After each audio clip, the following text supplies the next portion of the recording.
Jeez, the light is terrible now. My lighting, my face is completely white and makes my eyes look like they're just super dark. Anyway, hey everybody, how you doing? It says I'm live here.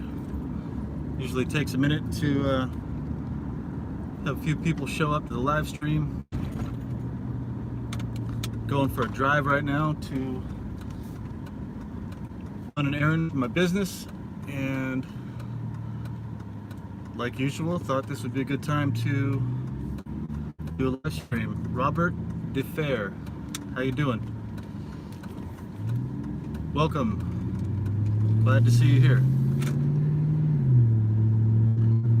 Jules T.I., what's happening? Hey, Jules just subscribed to my YouTube. Hey, Okay, Jules. awesome. I don't really put a... I'm riding with Andrea here. She's riding with me. I'm driving. I don't really put a whole lot on my YouTube yet, but I probably should. So I'm making this live stream to explain a tweet that I made yesterday. If you follow me on Twitter, some of you that are here already do follow me on Twitter. But it was taken completely out of context, and I understand why. When I reread it, a lot of people thought it was some kind of vague suicide note or something like that, and that was nothing close to what I was trying to convey. I guess I should have been a little more clear. So if you don't follow my channel, you don't know my whole life history, which I pretty much have to explain every time I talk about one of these things that I'm going through, because everything connects to each other, and it's just a long, convoluted conundrum that I'm stuck in here. January 4th, 2018, 3 weeks after I uploaded a video of a police officer, local police officer, that was stalking and harassing me using street theater, directed conversation, neuro-linguistic programming, all that stuff. If you don't know what that is, look it up. I interviewed that person on the fly. I pulled my camera out, started talking to her, asking her questions, and then I uploaded that video to YouTube. And it just was, she didn't make herself look good. She admitted that she knew who targeted individuals were. She was laughing that one of them had died. And I uploaded that video, and 3 weeks later, a former police officer named Russell Roberts arrested. And this is after I'd gone through years of organized stalking, harassment, psychological torture, setups, small setups to attack my business, to attack my psychology, to attack my personal life, everything. That's why in Germany they called it Zersetzung. It means erosion. They attack every aspect of your life. So I was arrested on January 4th of 2018. And I went through the court process, went through 3 attorneys, corrupt judge, corrupt attorneys, worthless public defenders. Ended up having to learn how to file motions of my own, try to speak for myself. When I did that, when the public defender wasn't speaking for me, I spoke up in court, and the judge told me, "You keep your mouth shut. Keep talking for you. You listen." You know, and I was like, well, that doesn't make sense, because this guy's not saying anything. They won't return my calls. They show up 20 minutes late to court. I don't have time to even speak with the attorney. Blah, blah, blah, on and on and on. Went through that for a year and 8 months. Was tricked into signing a plea deal. I requested to have the plea deal dropped because of misrepresentation by my attorney, not showing me what motion discovery or motion of discovery, whatever you call it, basically the police reports, not explaining to me what that is when it's standard operating procedure for a criminal attorney, to which that's a double entendre with this guy, because he's a criminal. They go over the motion discovery with you, and then they come up with a game plan to defend you in court. That never happened. I had to find out from a YouTube subscriber what a motion discovery is. Then I also learned that he could have filed a motion to compel for exculpatory evidence, otherwise known as Brady material, for officers' body camera footage that would have been crucial in helping me prove that these people were waiting for me and were setting me up in retaliation, and to silence me because of what I was talking about, was uncovering the targeted individual psychological operation program. So I went through that court process for a year and 8 months. Eventually I was ordered to sign the plea deal after they did not allow me to drop the plea deal so I could go to court and be seen in front of my peers in a trial, which is what I wanted to do, because then I had this new information about the motion discovery, which was conflicting. I had the knowledge to file a motion to compel for the exculpatory evidence, which they said they didn't have, yet there was a body camera video of them searching my mailbox. They tried to tell me that they didn't carry body cameras at that time, so that's conflicting information. Anyway, the whole thing was a setup. I could have proved, and I tried to do that, and I was put through a kangaroo court with corrupt judges, corrupt judge, corrupt attorney, and I got railroaded is the term. If you haven't heard that, a lot of people have been railroaded, General Flynn. And if a lot of the terms that I was using sound familiar to you, Brady material, exculpatory evidence is the same thing. That's the same thing General Flynn was denied, Brady material. Evidence that is crucial to the case to prove the innocence of the defendant.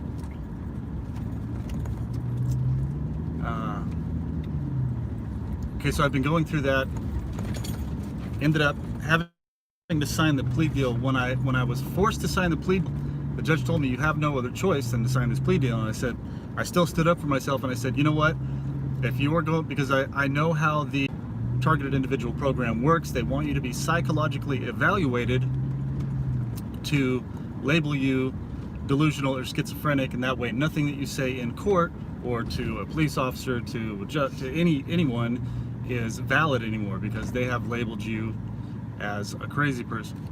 So they want you to go in and say, yes, people are following me, people have set me up, I know who's responsible for my downfall. These are questions that are on the Minnesota multiphasic inventory, which this targeting program is set up around. I told the judge, you know what, I'm not signing this plea deal if the plea deal stipulates that I'm going to have to be psychologically evaluated or mentally assessed. Two different terms, same exact thing. A psychologist has to evaluate you or assess you. 6 of one, half a dozen of the other. It's the same, means the same thing. And he said, oh no, you're not going to have to go through that unless your probation officer decides that that's a necessary thing for you. And I thought, how many probation officers are qualified in determining whether a probate should have to go through a psychological evaluation or not? But the judge told me in court, you're not going to have to go through that. And when he said that, a little red flag popped up, and I thought, something doesn't seem right here. I need to read this paperwork before I sign it, which I owned an insurance agency for 5 years. I wrote life insurance policies. I wrote auto, home, commercial policies. I can't remember anyone not asking to read their paperwork before they signed it. So I said, in court, I told the judge, before I sign that, I need to read what I'm signing, because that... Okay, I just realized that when I'm doing this video, and I was getting into the groove explaining this perfectly what happened to me, my phone overheated. And I wasn't looking directly at my phone, I was watching where I was going driving, so I don't know where I left off. So, long story short, I went through court for a year and 8 months. I asked the judge, when I was demanded to sign the plea deal, to see the paperwork before I signed the paperwork, because it stipulated that I needed to take a psychological evaluation. And they told me in court that the paperwork would not print out without the electronic signature, that I had to sign that box or else it wouldn't print out. So they told me that I could not read what I was signing. After I was told something would not be in the paperwork that I was signing, I signed it, and then I learned it was stipulated in the court documents that I signed. And I learned that when I went to probation. I told the probation officer what had transpired in court. I told them what I said with the judge, what the judge told me, and I filed a motion on my own to go back and be heard by the judge again, to speak with the judge and be heard about the conflicting information that I was given, to ask him, why did you tell me that I wouldn't be subjected to a psychological evaluation, and now I am subjected to a psychological evaluation after you made me sign the paperwork without giving me the opportunity to read it. That is carriage of Entrapment. It's entrapment. Thank you. It's entrapment. Telling you one thing and then another thing happening. And that wasn't the first time that had happened. It happened all throughout the entire court process. They played street theater skits on me when I was going into the courtroom, shuffled me around, had court officers approach me. I had some video cameras that I had in my backpack. They had like 6 or 7 court officers rush me basically and say, hey, you were recording. You need to give us all your cameras right now. And I was like, no, I don't need to do that. I wasn't recording. When what happened, the officer that searched my bag when I went in pushed the little button on my glasses so they were recording. So yeah, those things were recording, but they turned it on. And I actually turned it off when I got it out of my bag because I realized it was recording. So anyway, I tried to file the motion to go back to court, speak with the judge. That motion was denied. I'd already filed a complaint with the Arizona Bar Association and stated all of the laws, all of the rules and requirements, state and federal, that the attorney was supposed to follow, like defending me zealously, and that did not take place. So it goes on and on and on and on and on. So I've been fighting to not have to take this psych eval because I know that that's a setup to basically make anything that I say invalid. Like I said, this program that I've been in, the organized stalking and harassment, the targeted individual programs, are set up to make the target look delusional or schizophrenic. And I know that that's basically the end of it if I have to go do that. So this whole shutdown occurs. Can't go in and do the evaluation because of the COVID-19 thing, which is miraculously over. Everybody's out running around with no mask now. Only they're looting and rioting and burning stores down. So They're wearing masks, of course. Well, a few of them are, yeah. Okay, so all of that is supposedly over. I get a call from my property management company after I've lost $7,000 to $10,000 from my business, and I'm completely behind on bills, paying my rent a month late, and eBay fees have built up. They deferred payments for 3 months and said that they would prorate those payments, and I get this huge invoice from eBay. It says I owe it all at once, which I called eBay, and they actually confirmed that they have prorated those. Anyway, I'm behind on bills, and I can hardly pay the phone bill, the light bill, the rent, all of these bills that we need to survive. The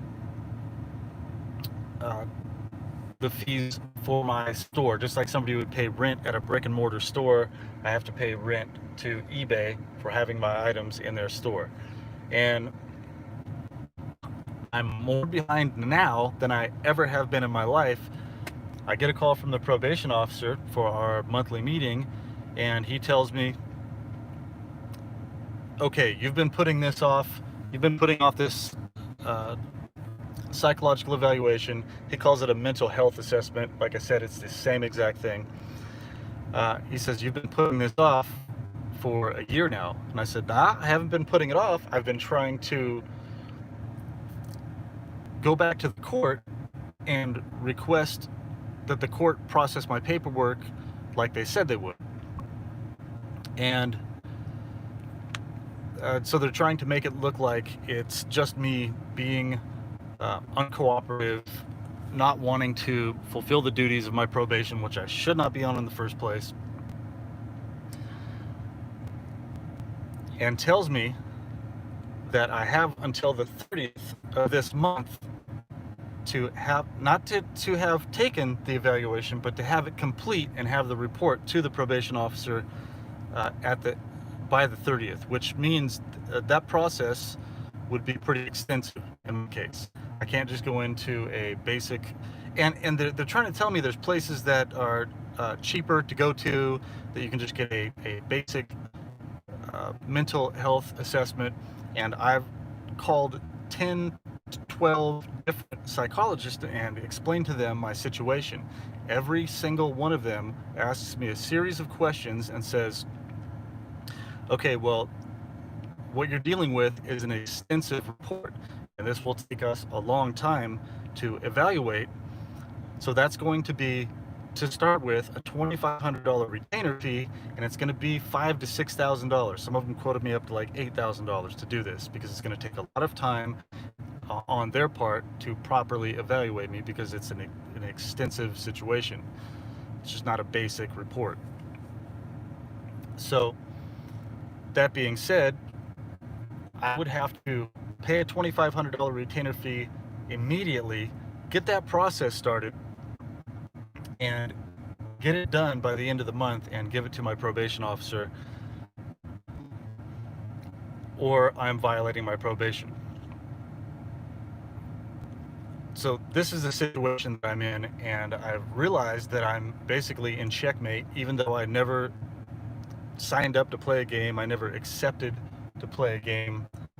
I never, this is not done willing, it's non-consensual. Yet I'm in checkmate because there is no way for me to possibly pay for this and have it done on time. So if I don't, I'm in violation of my probation, and when I'm in violation of my probation, that means that they go ahead and send me to prison. And now the charges that I was given when I was arrested, I was sentenced for felony class 6 disorderly conduct. What they charged me with was aggravated assault with a firearm, disorderly conduct, and evading police or something like that. It's been a couple years since this started. Like I said, January 4th, 2018, and we're in June of 2020 now. Coming up on 3 years that I've been dealing with this. On top of that, I am mandated to take random, in air quotes, random drug screenings. The last drug screening that I went to came back inconclusive. The probation officer informed me that my drug screening came back positive for ETG and creatinine, which who knows what that is. So I had to do a little bit of research, had to ask the probation officer, what does this mean? He said that ETG, so I was told to go back in and be reevaluated. So I go back down to the drug screening facility, and I start asking some questions to the lady at the front desk, and I say, hey, I need to get a printout of this screening that you guys are going to reevaluate. And I was under the impression that I also had to give another urine analysis. See this lady on her phone. Anyway, as I was asking these questions, what is creatinine? What is ETG? Can you explain these to me? How did this test positive? She got upset with me for asking her to just expound on what was on this report that they would not show me. which I've paid for the screening. It's my medical information. HIPAA laws state that I'm allowed to see any medical documentation for myself, but other people are not allowed to see that. So she gets upset at me and says, "Do you want to speak to my supervisor?" I said, "Yes, please. I'd like to speak to your supervisor." So this guy comes out, big tall guy named Ben, and he explains it to me perfectly. Creatinine is just a fancy way to say that the test was too diluted to be conclusive for a negative or a positive reading. And I said, "Well, what do you mean, creatinine?" And he said, like I said, it's just a fancy way to say that the test is too diluted. So I drink a bunch of water. I drink a bunch of water before I go into these screenings because I don't want to sit there for an hour waiting to pee at this testing facility. So I'd already given them my money to reevaluate the first sample that they said had tested positive. And while he's explaining it to me, he explains to the girl that I gave my money to, "You need to give him his payment back. We can't reevaluate this test. It's creatinine, so it's too diluted to be a valid test for positive or negative in the first place, and it's too diluted to be reevaluated. So it's basically a null and void test. It's like that test does not exist." And I said, "Okay. So what do I do now?" He said, "Well, you just keep checking your phone each day and you come in for your next test." What they told me. And sorry, it's in the paperwork. It's still on my computer screen here that says you tested positive. So you've got that, and you've got to finish this psych eval by the 30th of this month, or you're in violation of your probation, which means, like I said, I have 3 charges for the initial arrest, and those added up to 15 years. So basically what they're threatening me with right now is 15 years in prison if I don't comply with these impossible terms that they've given me right after the COVID-19 shutdown has destroyed the economy, destroyed my business. And what I was saying in that tweet is, I said something like, "It looks like I'm not going to be around much longer." I was referring to, they're going to throw me in prison. They're going for the chokehold. They're trying to put their knee on my neck while 3 other guys have me held down. They're trying to kick me in the face after a mob has already beaten me up. You know, you get what I'm saying. So that's the situation that I'm in right now. I'm not suicidal. I mention that all the time in my YouTube videos and on Twitter, just to make sure if something happens to me, you know it wasn't me. So that explains that tweet to all of the people that have been following me and my situation. So this is, I do these videos for posterity, which I learned that word from a Japanese internment camp inmate named Jim. He used to come to my antique store and buy antiques from me, and he collected internment camp memorabilia. I guess he would, I don't know what a good word to call that is. He collected things from Japanese internment camps, and I asked him why he started that collection, and he said for posterity, and it's for future generations, for people's knowledge of history.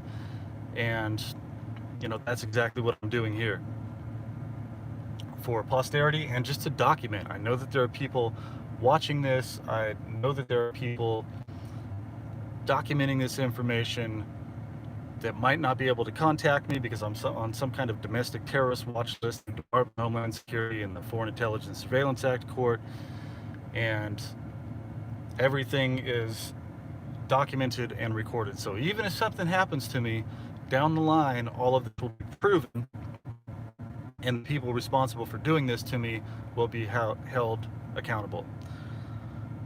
All right, I think I got it all out. I don't know how much of that got missed because of the phone overheating in the window here when the live stream quit, so I don't know. I'll have to go back and look at that later and maybe add a couple comments in there to explain that. So, but Andrea is sitting here in the truck with me, and she's just waiting patiently. We have to go into the post office and drop some packages off and do a couple things. Oh shit! I had a little bit of cash. I was gonna bring that with me. I forgot it. Oh well. So anyway, that's the shortest version of what I'm looking at right now, and just trying to explain to people what's going on. There goes the Goodyear Fire Department on a code 3 call to somewhere. Impeccable timing everywhere I go. All right, I'm gonna go. I'd leave this recording, but we're at the post office, and this is federal property, so technically I'm not supposed to be filming in there, even though that's unconstitutional to take away somebody's First Amendment right to record in public. But that's a whole nother talk show. And I think that's all I have to say right now. Am I missing anything? No, that's it. I'll update later, and see you all soon. Love you all. Have a good day. Bye.